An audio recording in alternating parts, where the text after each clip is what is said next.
You've talked about all of this preparation that the Trump administration did, but then how come on January 2020 the stockpile was as low as it was on supplies like face masks, like N95s?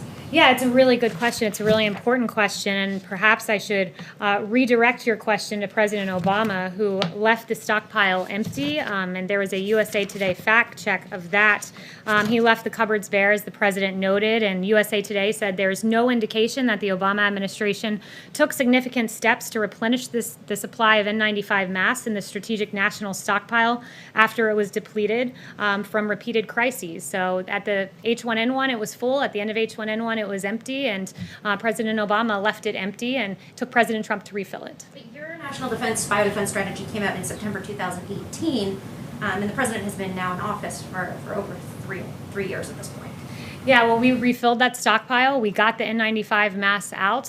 Ventilators, another good example. Not a single American died for lack of a ventilator. 100,000 ventilators in 100 days, 3 times what is produced in the average year, 3 times the amount of N95 respirators our healthcare industry uses. We have delivered. We cleaned up the mess that was very clearly left by President Obama, and we got that out.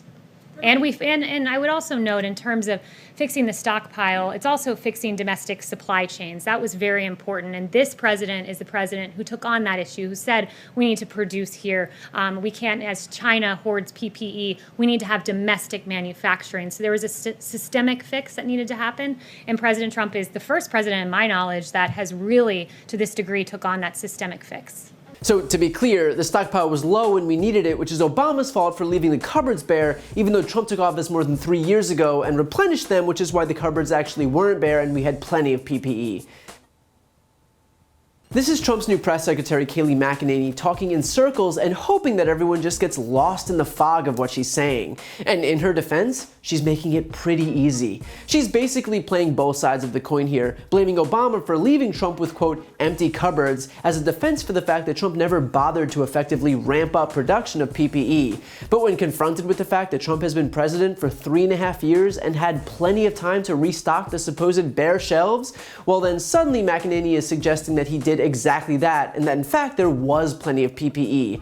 Make sense? Yeah, I didn't think so.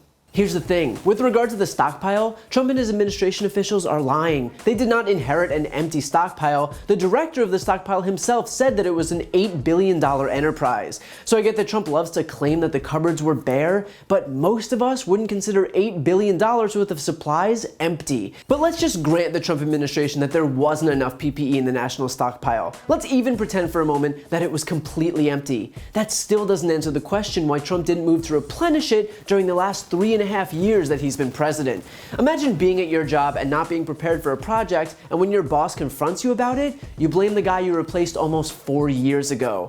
I'm just gonna go out on a limb and say you probably wouldn't be at your job for much longer. The point is that it was Trump's job to make sure that we had what we needed to confront a pandemic. Just like Obama was able to successfully confront H1N1 and Ebola and Zika, it is not Obama's job to make sure that Trump has enough PPE stored away in 2019 or 2020. And just because Trump brings up Obama every single waking hour, doesn't mean he's actually in the White House. Consider too that Trump had the tools at his disposal to mandate quick production, but he opted not to invoke the Defense Production Act early on because that ran counter to his talking points from February and March. Because when he should have been taking quick action to establish a nationwide testing system and methods to enact contact tracing and advocate for social distancing and ramp up production of PPE, he was busy pretending the virus wasn't real. He called it a Democrat hoax like impeachment of the Russia probe. He said it was just like the flu. He called those who blew the whistle alarmists. He said it was completely contained. He said it would disappear like a miracle. He said it would go away with the heat in April. He pinned his hopes on miracle cures like hydroxychloroquine. He gave away 7.8 tons of medical supplies to China on the same day that the WHO warned about a limited global stock of PPE. His administration blew off an offer by a company called Prestige Ameritech, the last major mask manufacturer in the United States, who offered to produce 7 million masks a month on 4 new N95 N95 manufacturing lines. At no point in his confused, rambling diatribes of disinformation and blatant missteps did he take any concrete actions that actually prepared us for this outbreak, other than institute a half-baked travel ban from China that still let 40,000 people into the country anyway. So this administration can try to have it both ways and blame Obama for empty cupboards 3 years into Trump's term and also congratulate Trump for having full cupboards, but the American people can see past this obvious gaslighting. And the simple fact is that if Trump isn't man enough to take responsibility for his own actions as president in his first term, then he doesn't deserve anyone's vote for a second.